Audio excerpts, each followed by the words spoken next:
Amém. Graça e paz a todos. Eu ia falar do Flamengo, mas o bispo Abner já falou.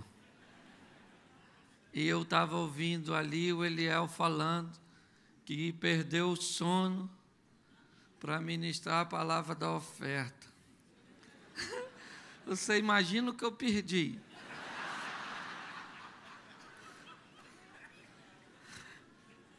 E pastor Silas, olhando para quantos anos o senhor está fazendo, eu diria certamente que o senhor tem mais passado do que futuro.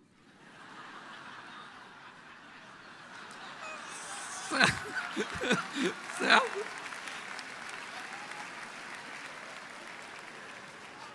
Bom, gente, eu confesso a vocês que o aniversário é dele, mas eu acabei ganhando um presentão. A oportunidade de falar num evento como esse, com a gama de relacionamento que o pastor tem, com as pessoas importantes que poderiam estar aqui, certo? Ao longo de todo o tempo, eu sei o quanto ele cultiva seus relacionamentos, o quanto ele estabelece níveis de relacionamento. Eu tenho absoluta certeza de que Deus, me presenteou com a oportunidade de estar aqui diante de vocês. Antes de ler, eu preciso falar também da importância, certo, da voz do pastor Silas, não apenas na nossa nação, mas também no meu ministério. Hoje eu sou pastor de uma igreja em Xerém que completou 5 anos e a decisão de abrir esse ministério foi baseado num aconselhamento que eu recebi dele. Fico muito grato, por tudo aquilo que o ministério dele acabou reverberando na minha vida. E é lamentável, às vezes, nós sabemos, mas isso é perfeitamente comum, de que muitas pessoas só saberão e reconhecerão o valor da sua voz, da sua disposição, certo?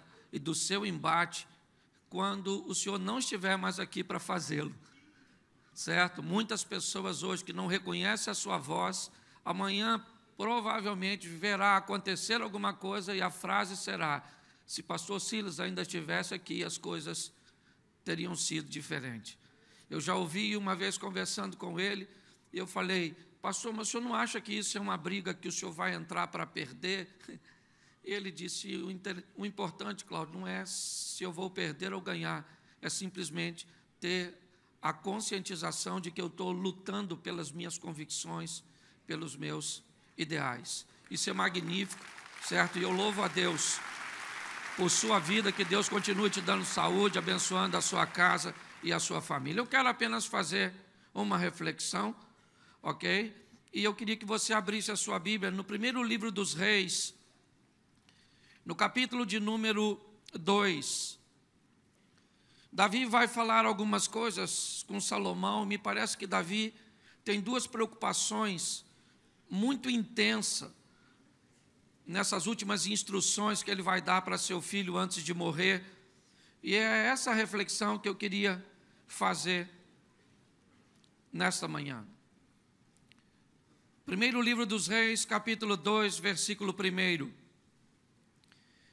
E aproximaram-se os dias da morte de Davi, e deu ele ordem a Salomão, seu filho, dizendo: eu vou pelo caminho de toda a carne, esforça-te, pois, e ser homem, e guarda a observância do Senhor teu Deus, para andares nos seus caminhos, e para guardares os seus estatutos e os seus mandamentos e os seus juízos e os seus testemunhos, como está escrito na lei de Moisés, para que prosperes em tudo quanto fizeres, para onde quer que te voltares, para que o Senhor confirme a palavra que falou de mim, dizendo: se teus filhos guardarem o seu caminho, para andarem perante a minha face fielmente, com todo o seu coração e com toda a sua alma, nunca, disse, te faltará sucessor ao trono de Israel. E também, tu sabes o que me fez Joabe, filho de Zeruia, e o que fez os dois chefes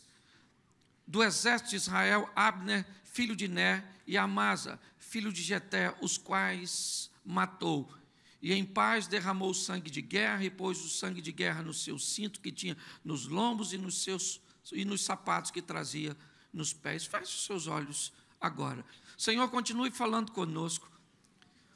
Usa-me como um canal de bênção nesta hora, pelo poder do nome de Jesus. Amém. Glória a Deus. Amém? Amém.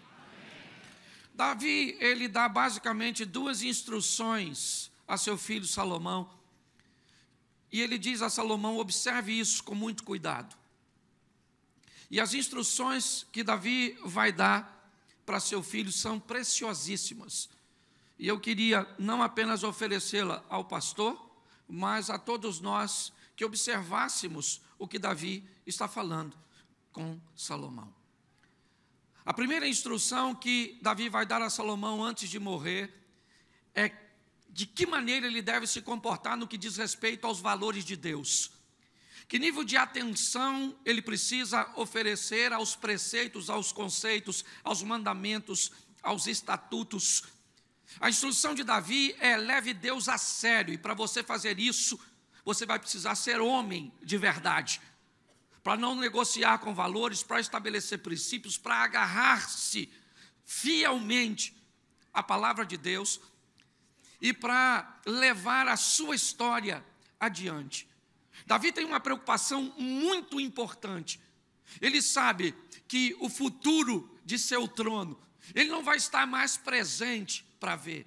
Ao contrário de alguns reis que não se preocupavam, de como seria a gestão futura de seus filhos e netos, Davi tem a preocupação. Ele recebeu uma instrução de Deus e é isso que ele repassa a Salomão. É necessário que você se comporte desta maneira para que sempre haja sucessor ao trono. Davi é alguém que entende que não existe sucesso sem sucessão. E ele prepara seu filho. Ele fala da importância, certo? De se agarrar aos valores, de não negociar. Esses dias eu estava num ambiente e alguém me perguntou sobre o que eu achava sobre um assunto. E eu disse para essa pessoa: eu negocio com você minha casa, eu negocio com você meu carro, mas eu não posso negociar com você valores que não são meus, porque eles são de Deus, e se são de Deus eu não vou abrir concessão. É desse jeito que Deus diz, é desse jeito que vai ser. Às vezes, ser politicamente correto é mais confortável, e todas as vezes que você não se comporta segundo o padrão pré-estabelecido, certo? Você é visto de uma maneira equivocada. O salmista diz assim: ai de mim que peregrino em Meseque e habito em meio de tendas de Quedar. Eu sou pela paz, mas quando eu falo de paz, não sou eu que quero a guerra. Os valores é que se inverteram. Eu estou apenas falando de algo que é correto, mas como não é mais correto para a maioria, porque hoje andar na mão certa virou contramão, e quem anda na mão certa provavelmente não tem muitos correligionários para andar ao seu lado, então inevitavelmente nós vamos bater de frente. E nós estamos falando de um homem, estamos falando de uma inspiração, certo, também de Deus, de lutarmos por aquilo que acreditamos. Está errado, está errado. Ah, mas todo mundo está fazendo, cada um tem seu direito. Menino, você pode fazer o que você quiser, mas eu só vou te avisar uma coisa: depois você vai se lascar. Esses dias eu usei essa palavra num post meu: nunca ajude um lascado sem antes saber por que ele está lascado. Porque, presta atenção, porque ele pode estar lascado porque lascou alguém e vai acabar lascando você também. Menino, se você vê o que postaram de mim, porque eu usei a palavra lascado. E quem é provavelmente que fez as críticas? Os lascados.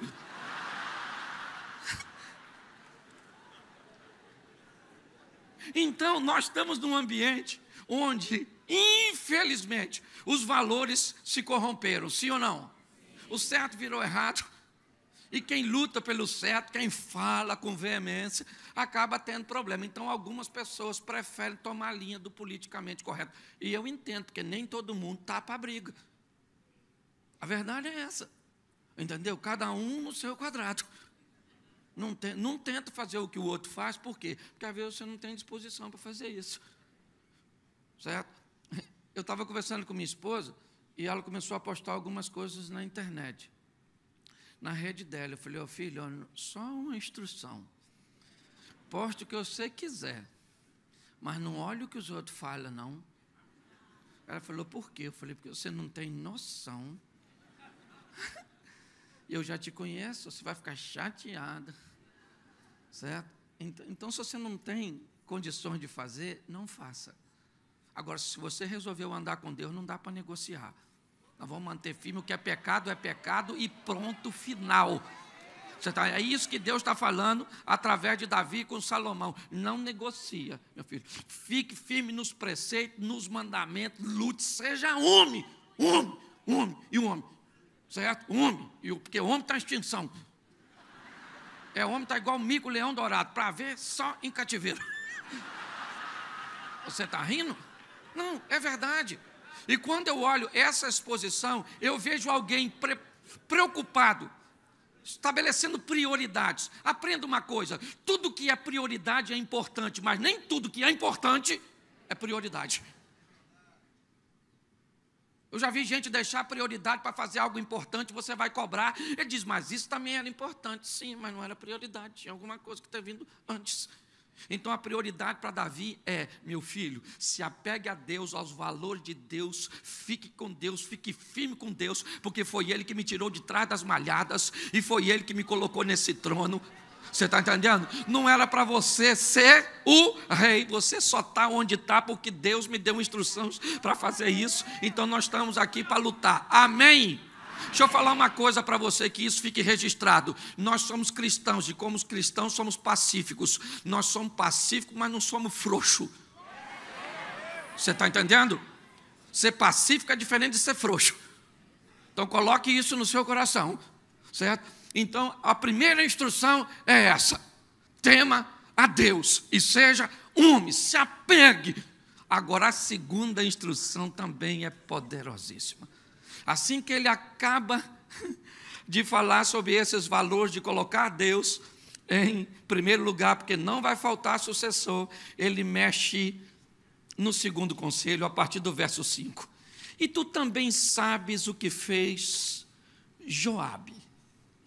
Preste atenção, porque Davi agora vai dar instruções a Salomão de quem ele deve manter por perto, de quem ele deve manter bem longe, de quem ele deve substituir. Agora o relacionamento não é mais divino, é interpessoal. Aprenda isso, porque é precioso. Davi vai dar algumas instruções de quem ele pôde tolerar, porque tinha força para fazê-lo. Mas ele sabe que essas pessoas perto de seu filho pode ser um risco terrível. Então, Davi manda Salomão eliminar esses relacionamentos. Parece estranho, né? A gente falar eliminar relacionamento, parece coisa de Big Brother, põe no paredão, elimina. Mas deixa eu te explicar uma coisa com muito respeito, com muito temor. Eu aprendi assim, se a sua crença é de outro jeito, eu entendo. Eu tenho que amar a todo mundo, sim ou não? Mas eu não preciso gostar de todo mundo. Gostar tem a ver com gosto, e tem gente que eu provo e não gosto. O amor pela pessoa faz você orar por ela, sim ou não? Querer o bem dela, sim ou não? Se precisar de ajuda, você socorre, sim ou não? Mas não precisa estar na sua casa, perto de tu, comendo na sua casa, pertinho de tu. Tem gente que você tem que colocar no seu devido lugar, porque você já provou. Eu já vi pessoas azedarem seu coração, porque tentaram trazer para perto gente que não deveria estar perto.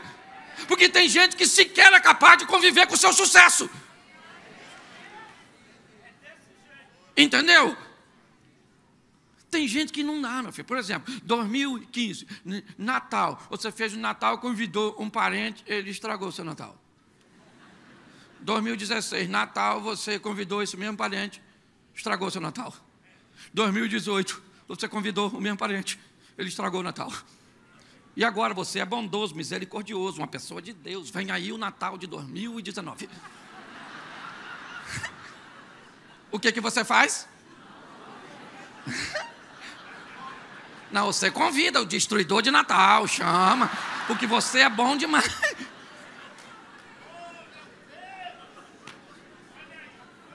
É isso, Davi vai dar instruções preciosíssimas. E ele estabelece algumas áreas que eu achei muito importante, ok? E é isso que eu quero ver com você. Aprenda a colocar as pessoas no seu devido lugar, porque senão já você se aborrece e diz assim: quer saber da coisa? Eu não quero mais ninguém na minha casa, eu agora vou andar sozinho. Você não é monge, você é crente. Se você for monge, tudo bem, bota uma cuequinha, vai para a montanha do Tibete, senta. Isolamento. Vai meditar. Não dá, meu filho. O crente tem que andar junto. É o vucu-vucu do dia a dia. Sim, gente. Não, deixa eu te falar uma coisa. Olha como é que o relacionamento irmão é maneiro. Quem matou Abel? Não, fala assim, seu irmão. Quem vendeu José? Davi teve uns probleminha com quem? O filho pródigo teve problema com quem? E você tem problema com quem?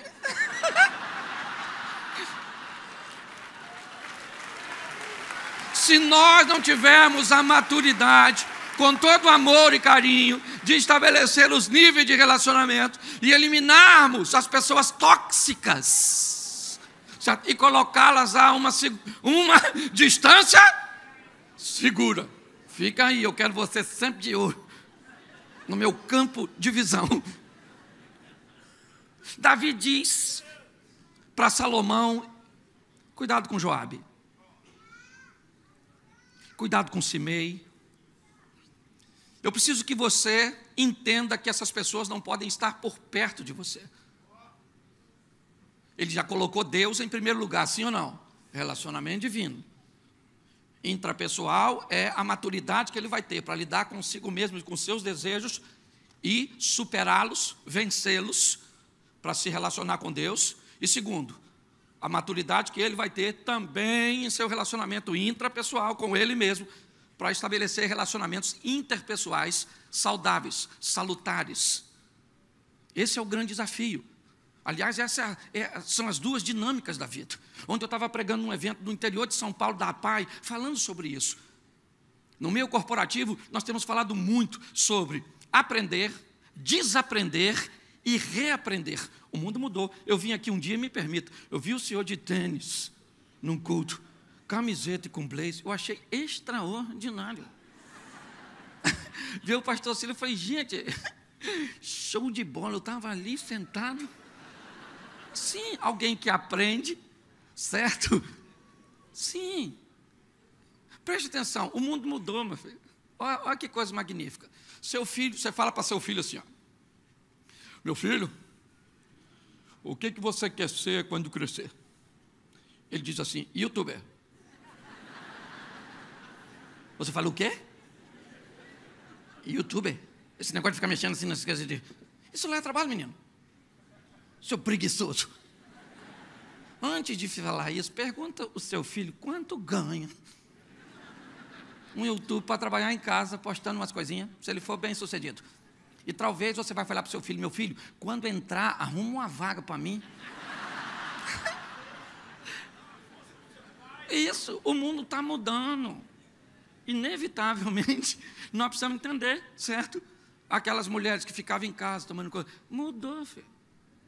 Cadê sua esposa? Está viajando. Reuniões. Sério?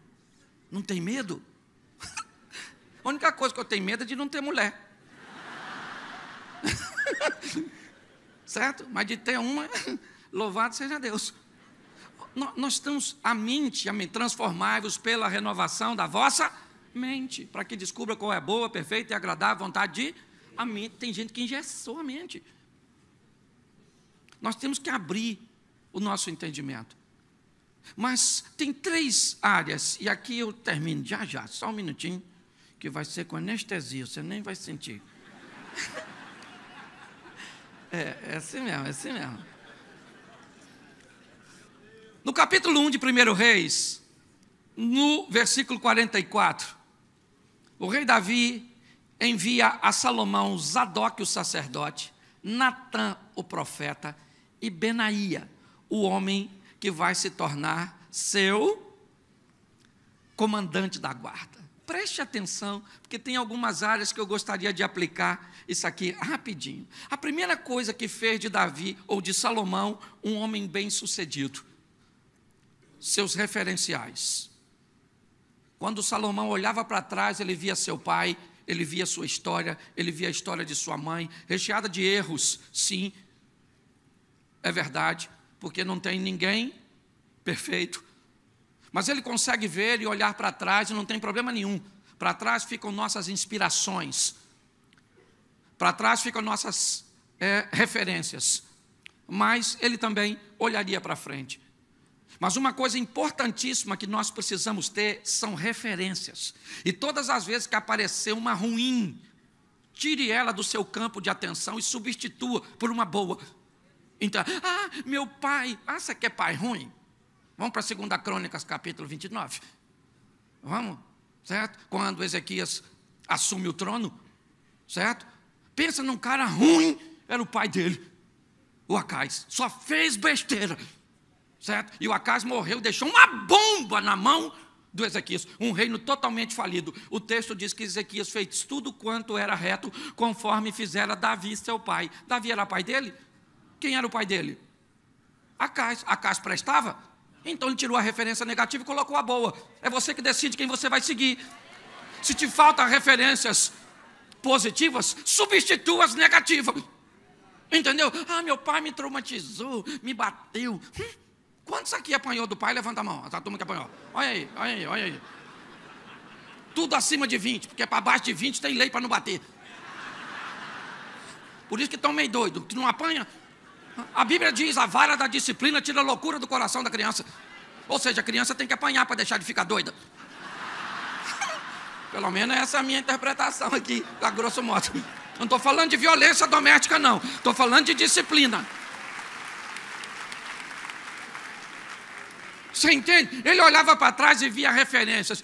Pastor, eu não tenho referência nenhuma. Tem, meu filho, pega e coloca. Tem gente boa. Aliás, tem muito mais gente boa do que ruim. É que a gente fica canalizando demais força para as coisas ruins.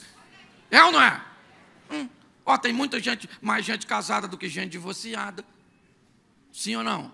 Tem muito mais gente bonita do que feia. Sim ou não? Mas é só ver um fake, nossa. As coisas ruins sempre chamam mais atenção. Então eu quero aqui colocar para você. Tenha boas referências. Segunda coisa, aqui. Espera aí um pouquinho, porque eu vou te falar. Esse troço aqui é bom, mas... Esse aqui não tem memória não, isso tem uma vaga lembrança. Tem hora que ele...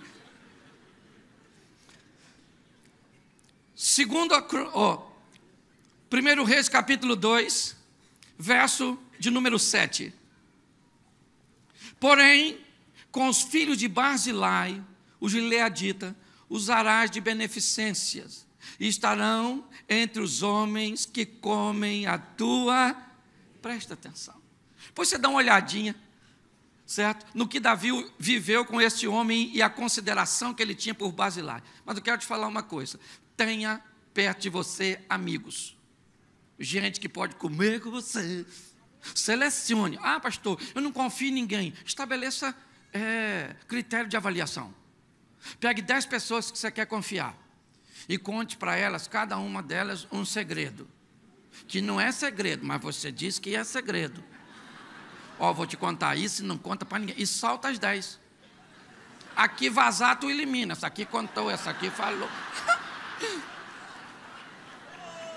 Você não estabelece. Tenha amigos. É importante você ter amigos em todos os níveis. Certo? Tem amigo que você pode abrir o coração, tem amigo que não é para abrir o coração, é só para rir do lado dele. Você ri, se diverte. Contar algo sério? Conta não. Tem amigo que você ri e conta coisa, mas não faz negócio. Um tempo atrás, o cara me pediu um dinheiro emprestado. Você tem? Eu falei, tenho. Você me empresta? Eu falei, não empresto. Ele falou, mas pastor, eu te pago na segunda, porque era quarta-feira ou quinta, eu acho, e ele tinha que pagar uma coisa na sexta. Eu falei, rapaz, eu tenho que pagar um negócio na segunda. Ele falou, pastor, mas segunda eu tenho, o senhor me empresta agora, eu pago ele na sexta. Na segunda eu recebo, eu te dou. Eu falei, você tem certeza que você tem na segunda? Ele falou, eu tenho. Eu falei, então me dá o telefone da pessoa que você está devendo, que eu vou ligar para ela e vou falar que você vai pagar ela na segunda-feira. Aqui que eu vou trocar a dívida do outro pela minha. Então você tem que entender, tem gente que acha que dá para ter um amigo só. Não, essas amizades que talvez não sejam tão profundas, mas que sejam importantes para fazer parte da sua vida, para você extravasar, rir um pouco, se divertir. E para esse eu conto, e esse nem... Para esse eu vendo, e para esse eu nem compro. É na verdade? Sim, tem tudo, tem que ter amigo. Me parece que é isso que Davi está instruindo seu filho Salomão, ó, sabe a turma do Barzilai? Gente boa, pode levar para a tua mesa, gente legal, é isso, são essas informações. Fala para quem está do seu lado, tem amigo. Mas termina a frase, diga assim, mas em níveis diferentes. Isso aí. Capítulo 2, ainda verso 35. E o rei pôs a Benaía, filho de Joiada, em lugar sobre o seu exército. Deixa eu te falar, pensa num cara bravo, era o tal do Benaía, ou Benaia, como quero. Deu um problema, era ele que resolvia. O que Davi está falando? Você tem que ter gente perto de tu que vai brigar por você. Gente que veste a camisa. Não é aquela turma que gritou, vai todo mundo embora. Jesus tinha isso na patota dele. Traidor, tinha ou não tinha? Incrédulo, tinha ou não tinha? Brincalhão, tinha ou não tinha? Claro! Você acha que o André não estava brincando quando olhou para Jesus e falou, ó, tem esse montão de gente aí, 5 pães e 2 peixinhos? Só podia estar brincando. Jesus aqui falou, traz aí, ô menino. E vamos botar para essa multidão toda. Eu imagino André pensando, ele brinca mais do que eu. Entendeu? Quando Jesus foi preso, o que aconteceu com a maioria? Você tem amigo que quando der ruim, ele some. Mas você tem que ter gente que vai vestir a camisa. Sabe? Eu tenho grupos que é o seguinte, tu errou, ninguém bate em tu. Eles levam para bater. Não deixa os outros de fora bater, mas a gente apanha. Isso é importante, você tem que ter gente para te proteger, porque nada pior do que alguém falar mal de tu, e você falar, você está perto, estão falando mal do seu amigo. É assim mesmo, é desse jeito. Isso é covardia, não fala não, não fala não. Você não conhece, você não sabe. Entendeu? Mas também não fica muito triste não, porque ninguém nunca vai falar tão mal de você o quanto você é de verdade. Ninguém te conhece a fundo. Esse dia uma pessoa veio reclamar, pastor, você ouviu o que está falando de mim? Está falando tão mal. Eu falei, menino, eu nem acho que é tão mal assim, porque eu sei de umas coisas que eles nem sabem.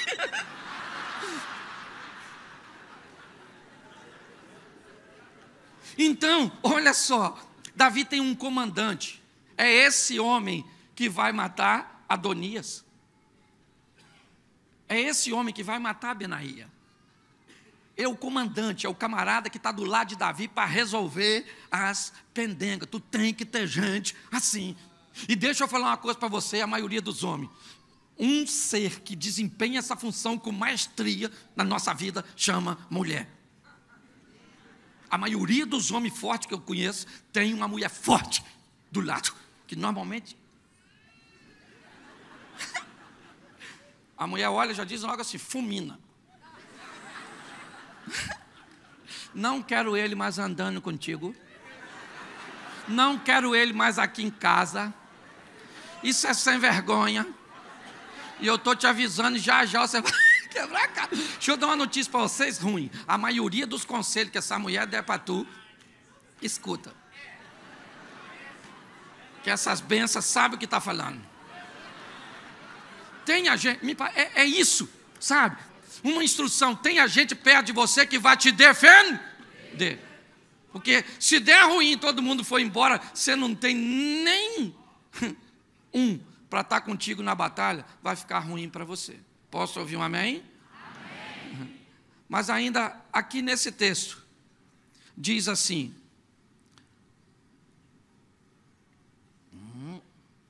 35, e Zadok, o sacerdote. Olha, você tem que ter uma referência, certo? Você tem que ter amigos, você tem que ter comandante, gente que vai lutar com você, as guerras físicas, as batalhas e os embates, mas você tem que ter também pessoas que vão entrar em batalhas espirituais com você. Você tem que ter sacerdote, gente que ora por você, igual Pedro, está preso e a turma na casa de Maria, mãe de João Marco, orando, Senhor, olha o Pedro na prisão, Senhor, olha o Pedro, Senhor, dá a vitória para o Pedro. E o anjo chegou lá na prisão e falou, Pedro, acorda aí, irmão, vamos embora, alvará de soltura.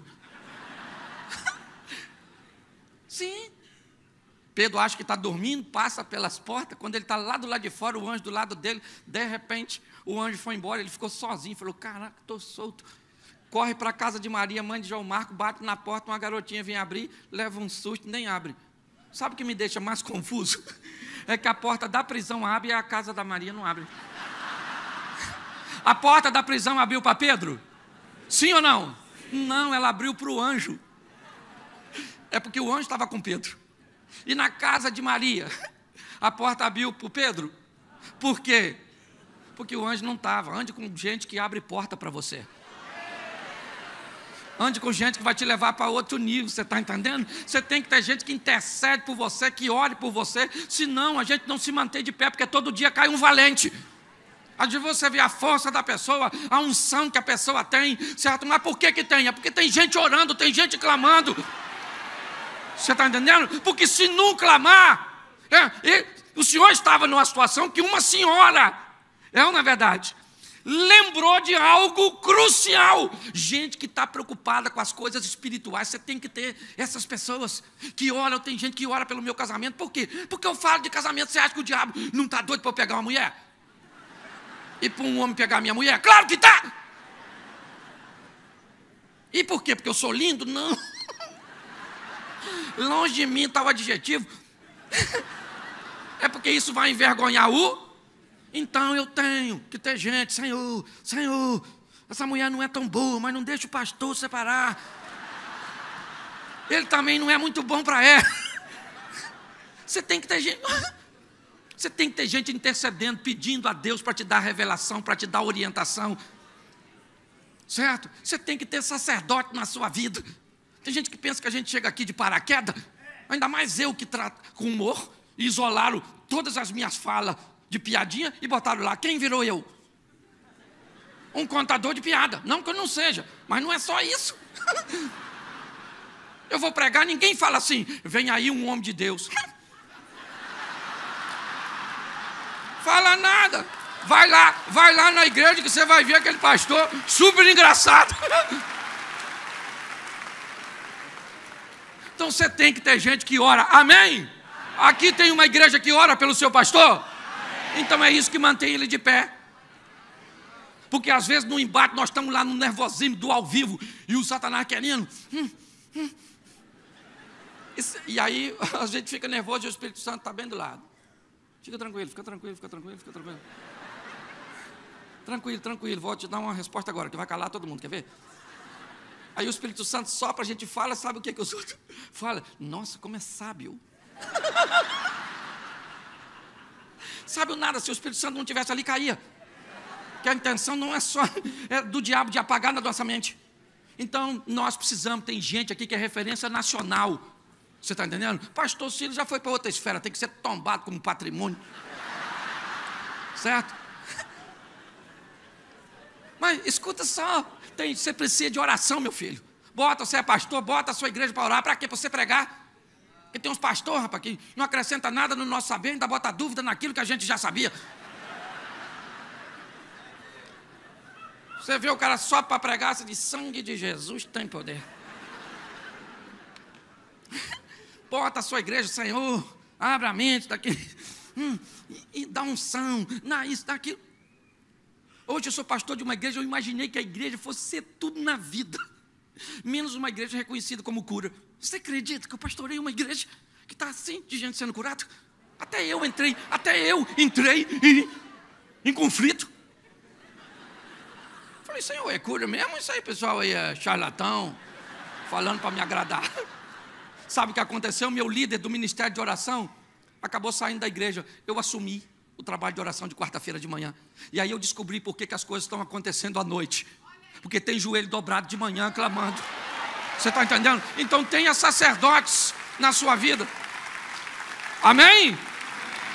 E deixa eu voltar para cá e termino no capítulo 1, verso 44. Ele diz assim: e o rei enviou a ele a Zadok, o sacerdote, e quem era Natã?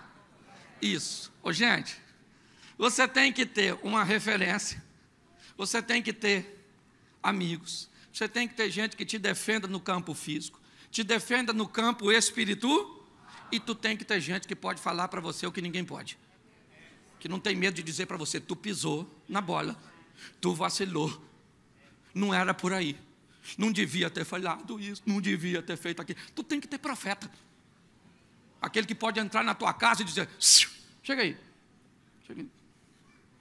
Igual o Natã. Eu acho maravilhoso quando Davi pega a Batseba e Deus vai Natã. Olha que ele nem vai na Gol, vai Natã.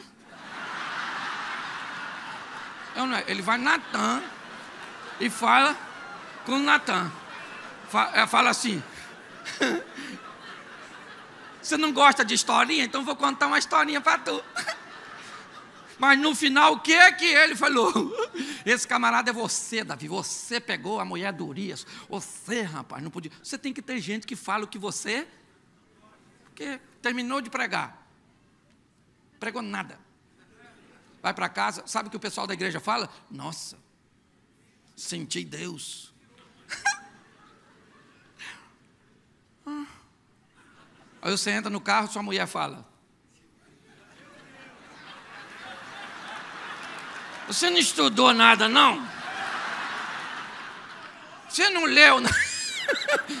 Tu tem que ter gente para te falar sim ou não? Se você temer a Deus, guardar os princípios, se você tiver referências positivas, se você tiver amigos e saber colocá-los em níveis diferentes, se você tiver gente para entrar com você nas batalhas físicas, entrar com você nas batalhas espirituais e poder falar a verdade para tu. Porque olha só, tempo atrás nós estávamos almoçando, estava eu e um camarada. Eu não conhecia direito o cara, conhecia o outro. Aí a gente estava comendo e entrou um negócio de alface, bem aqui no centroavante, no cara. E eu e o amigo dele estão sentados de frente para ele. Aí eu vi, né? Que verdinho. Não tem nada contra alface, eu não sou vegetariano, até porque meus ancestrais não construíram arco e flecha para correr atrás de um repolho. Dá licença? Eu sou... Aí, eu fiquei quietinho. Deu uns 5 minutos, eu olhei para o cara e falei assim: esse cara é seu amigo? Ele falou: é, Cláudio. Eu falei: mas tem um sujeira no seu dente. Faz 5 minutos e ele não falou. Se ele fosse seu amigo, ele falava: o dente está sujo aí. Tu tem que ter gente que fala. Isso. Então que não falte para mim, que não falte para você o temor do Senhor. Que não falte para pastor Silas, certo? Que não falte para nós, certo? As pessoas que são extremamente cruciais para a nossa caminhada. Eu queria que você ficasse de pé, eu queria que você estendesse as suas mãos em direção a este homem, e eu quero encerrar aqui a minha participação. Estenda as mãos para cá. Pastor, chega aqui, por favor. Nós vamos estar orando. Estenda as mãos para cá, igreja. Amém?